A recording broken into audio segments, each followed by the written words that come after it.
Welcome back. If you're just joining us, this is Entertainment News on Channels Television. Now to some serious conversation. Nigeria's creative industry is bursting with talent, but without the right financing, many ideas never leave the drawing board.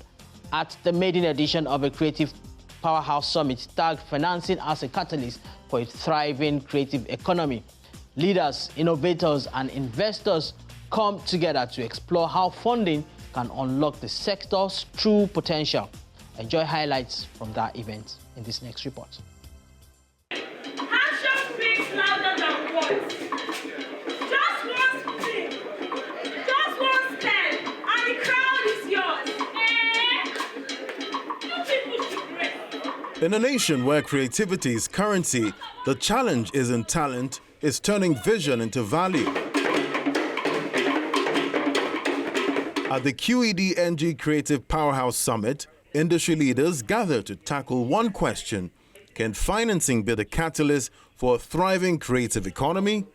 Capital is required to unlock the potentials of our creative economy. And that capital must be made available and accessible to creative entrepreneurs to not only launch their enterprises, but to scale to levels where they can enjoy economies of scale. We cannot build a thriving creative economy if access to capital remains restricted, misunderstood, or misaligned with the realities of the creative process. Financing must be responsive, flexible, and intentional.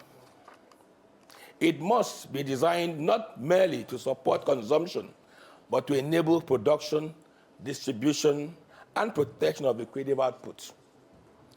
This is not just about throwing money at the industry. It's about smart financing. Because the creative industry matters.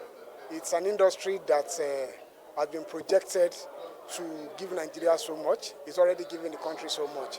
And so why did I bring these people together? Because they represent some of the greatest minds in the industry, both in terms of the creative industry, financing, policy, and all of that. It's something that we are very passionate about. Keynote speaker Dr. Nkiru Balon urges members of the industry to abandon silos and build ecosystems that allow creatives to thrive together. Our creative industry cannot and will not achieve its full potential through isolated success stories. A few global superstars are a source of national pride, but a thriving, interconnected ecosystem is a source of national wealth. And before I go further, I want to acknowledge a fundamental truth of doing business in our environment. Building a business here in Nigeria is uniquely challenging. You often set out to build one thing, but you very, very quickly realize that the pillars necessary to support your venture don't actually exist. And wahala dey. This means you have the pioneer's disadvantage. It forces many, many entrepreneurs to split resources between their core product and constructing the very market conditions that should already be in place. Panel discussions featuring industry heavyweights like filmmaker Kunle Afolayan, music executive Mike Dada, theatre producer Joseph Edgar, and film executive Shuaibu Hussaini explores how creativity can attract sustainable investment. The mainstream financial structure, either at the level of policy or at the level of regulation, do not really understand what is going on in this room.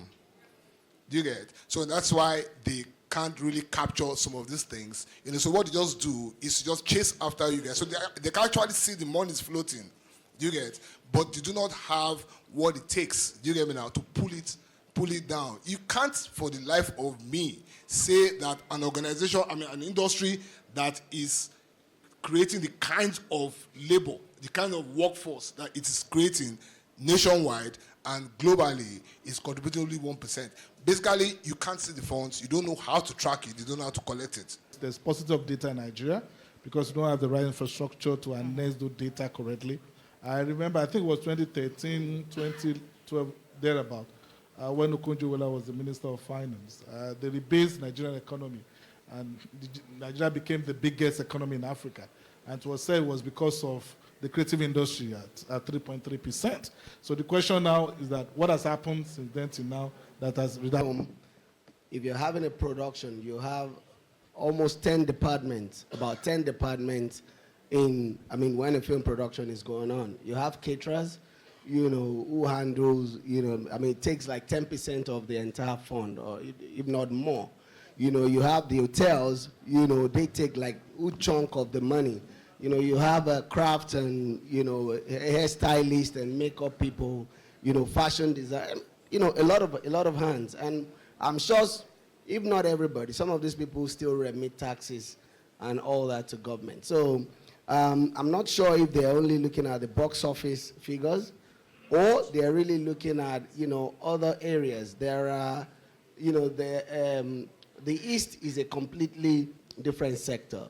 Kannywood, I'm not even sure of, what they do there. So I think we need to really check these facts, well. What we have been doing in the past, before this administration, had been ad hoc.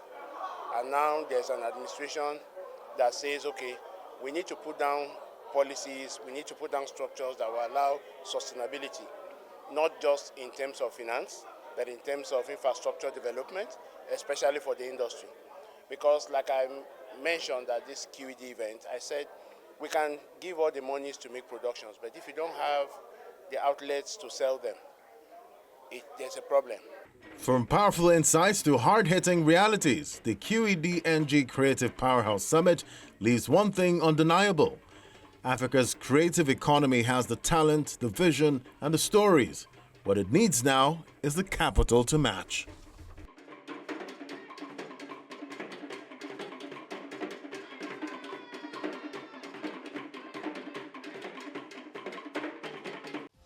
And that's the show, everyone. Many thanks for being a part of it. Remember, you can keep pace with us by following and interacting with the social media handles showing on your screen.